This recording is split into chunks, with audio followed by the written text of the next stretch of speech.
What's up, everyone? This is a little educational video to help people remember to watch out for car dealerships and some automotive car shops at times.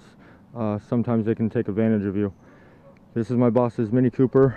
About a week and a half ago, when he's driving down the road, he had a misfire on one of his cylinders. Took it into a dealership, had him look at it, and they confirmed, yes indeed, one of the coil packs went bad.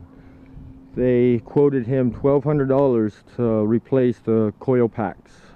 That's way too much money. So he let me do it. So I ordered the parts from Mini Cooper. They just arrived yesterday. And I want to show you guys how easy it is to replace these coil packs on these cars, and how crazy it is that this dealership charged $1,200 to replace these. So here we go. I'll show you.